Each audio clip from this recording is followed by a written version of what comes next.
Ever wonder why the mob never trusted a spreadsheet? Because the math on an illegal casino is worse than any slot machine you'd rig.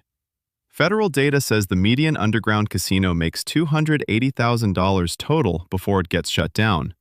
Not per year. Ever.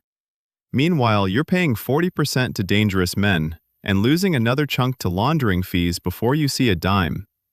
I dug through court records and criminology stats to find out exactly how this fantasy collapses, dollar by dollar. Drop a comment with your guess on what percentage actually ends up in your pocket, then stick around, because the real number will surprise you. This video is for educational, historical, and entertainment purposes only. We analyze publicly available economic data, federal court records, and criminology statistics. Nothing here is financial advice, legal counsel, or an encouragement to break the law. If you use this video as a business plan, you deserve everything that happens next. So you want to run an illegal casino. You have watched the movies and you like what you see. You picture yourself in a back room somewhere, cigar smoke curling under a green lamp. Guys in nice suits sliding chips across felt while you count the take. The house always wins, and you, my friend, are the house. Beautiful concept. Except in practice, you are not a Bond villain on a yacht in Montenegro. You are a guy renting a basement in Queens paying 40% of gross to dangerous people. Another 15% disappears into laundering fees before you touch a dime. And somewhere across town, a federal task force with a 91% conviction rate knows your name. The house always wins. But you are not the house. The United States government is the house. And they have infinite chips. Let us start with the part that seduces everyone, the revenue. Illegal casino operations in the United States generate anywhere from $5,000 to $30,000 weekly. That is gross revenue, and gross revenue is the most dangerous number in gambling.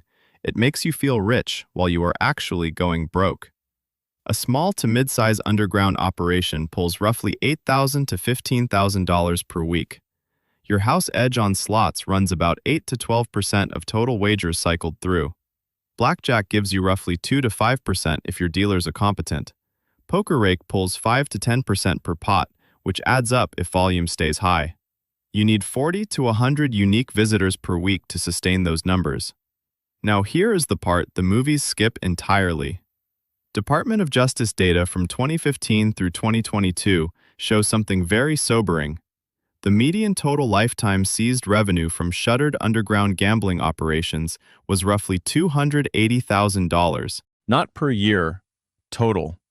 That is the entire lifetime earnings of the median illegal casino before the door got kicked in. That number is doing a lot of heavy lifting, and none of it is in your favor. But before you can even start losing most of that money, you need to spend a pile of it. Let us talk about startup costs for a casino nobody is supposed to know exists. Setting up an underground gambling operation requires physical space, gaming equipment, security, and initial bribes. Based on inventories documented in federal court filings from seized operations, a small to mid-size setup costs between $35,000 and $130,000.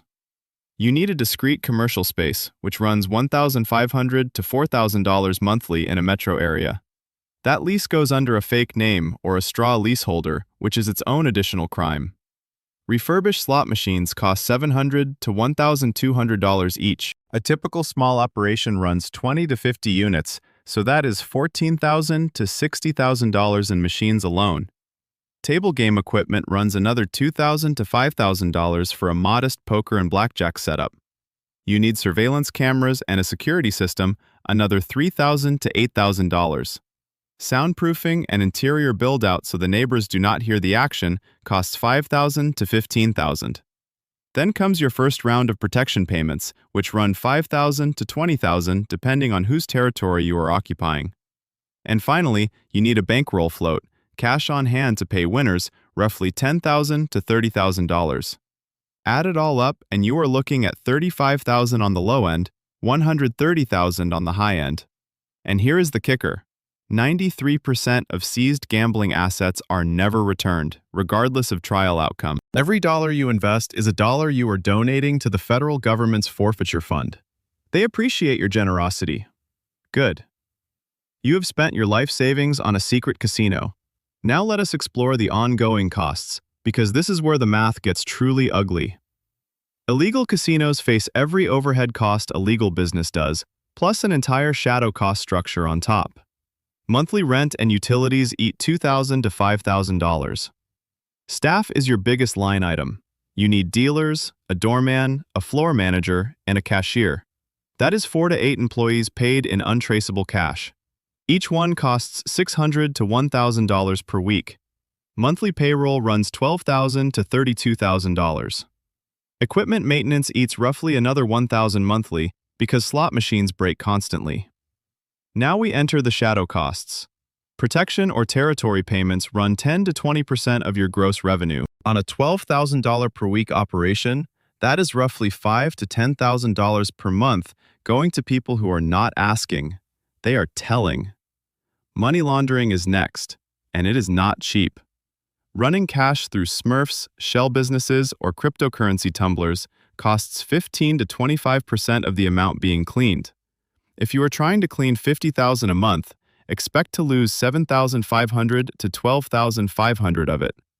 Regular maintenance bribes to local contacts cost another $1,000 to $3,000 monthly.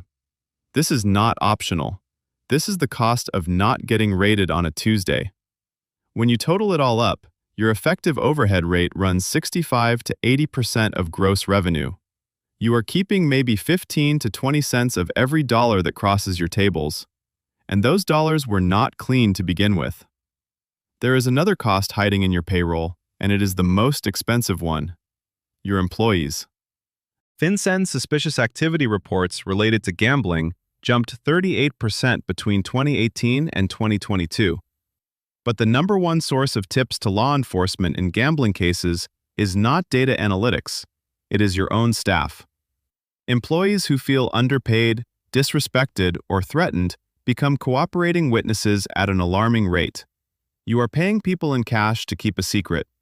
People are terrible at keeping secrets. You are essentially funding your own investigation.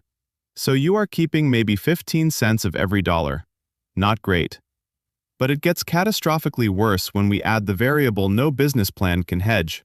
Let us talk about law enforcement. Illegal gambling operators face overlapping federal and state charges that stack like poker chips against you. The federal conviction rate for gambling enterprise charges runs approximately 91 to 93%. That is not a typo. When the federal government charges you, they almost never lose. Average sentences for operation leaders range from 2 to 7 years under Title 18, Section 1955. When RICO charges attach, and they commonly do when any organized crime connection exists, sentences jump to 10 to 20 years. The median operational lifespan before shutdown is 14 to 24 months. That means half of all operations get busted before their second birthday. The probability of arrest within 3 years of running a fixed location operation is estimated at 60 to 75%. If you do get arrested, legal defense costs run $50,000 to $300,000. Federal gambling convictions carry fines up to $250,000 on top of that. And civil asset forfeiture takes everything else, including personal assets if they were commingled with operation funds, which they were because you do not have an accounting department. Now we have all the variables. Let us do what this channel exists to do. Let us calculate your actual hourly wage. We will assume a gross weekly revenue of $12,000, which is reasonable for a mid-size operation. After overhead at 70%, your net weekly take is roughly $3,600. You are working 60 to 80 hours per week managing a covert operation. We will use 70 hours because you are paranoid and that is justified. Your nominal hourly rate before risk adjustment is roughly $51 per hour. That sounds almost decent, but now we apply reality. There is a 70% chance you get arrested within 3 years. The average sentence is 4 years. That is roughly 35,000 hours of your life erased. Legal defense costs average $150,000. Your total net earnings over a median operational lifespan of 18 months come to roughly $280,000. Subtract $150,000 in legal costs, and you are left with $130,000. Now divide that by the total hours involved. roughly 5,400 operational hours plus 35,000 prison hours weighted by arrest probability. Your risk-adjusted hourly rate lands at approximately $3.25 per hour. Even the optimistic model, assuming only a 40% chance of arrest, yields roughly $8.70 per hour. For context, a gaming floor supervisor at a licensed casino earns $23.50 per hour, according to the Bureau of Labor Statistics. Federal minimum wage is $7.25 per hour. Your illegal casino empire, risk-adjusted, pays less than minimum wage. You are literally earning less than the legal floor while risking everything you own and years of your freedom. Maybe you are thinking about the long game. Maybe you think you will get out before it catches up to you. Let us look at how these stories actually end. The overwhelming majority of illegal casino operations end in one of four ways, and only one of them does not involve handcuffs or a hospital. Approximately 60% of shutdowns come from law enforcement raids. 20 to 25% end because an employee becomes an informant. 10 to 15% end in violent territorial disputes with competitors or protection rackets. And under 5% of operators walk away clean and stay clean. Under 5%. That is your exit strategy. A 1 in 20 chance of getting out without a record, an injury, or a coffin.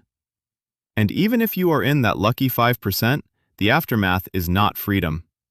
Post-conviction earning potential drops roughly 40% due to a felony record. The lifetime earnings loss from a single felony conviction is estimated at roughly $500,000 over a working career. Outstanding fines and restitution orders accrue interest and cannot be discharged in bankruptcy. Bureau of Justice Statistics data shows approximately 60% of gambling offenders reoffend within 5 years. Often they escalate to more serious charges because the only network they know is criminal. There is no retirement plan. There is no pension. There is no gold watch. Let us bring this home with the final comparison. A gaming floor supervisor at a legal casino earns $23.50 per hour, gets health insurance, earns a pension, and has never once been indicted under RICO. A night manager at a fast food restaurant earns roughly $14 to $17 per hour and sleeps every night in a bed that is not bolted to a concrete wall. Federal minimum wage is $7.25 per hour, and even that still beats your risk-adjusted rate of $3.25. You spent $100,000 in startup capital, worked 70-hour weeks in a windowless room, bribed half a dozen people, laundered money through shell companies, and employed people who will absolutely testify against you for a reduced sentence. And your reward, adjusted for the mathematical reality of your situation, is less than a teenager makes scooping ice cream on a summer afternoon. The House always wins. In this case, the House is the federal government. They have unlimited resources, unlimited patience, and a 91% conviction rate. You have a rented basement and a dream. The math is not on your side. It was never on your side. It will never be on your side. Do something legal. The pay is better.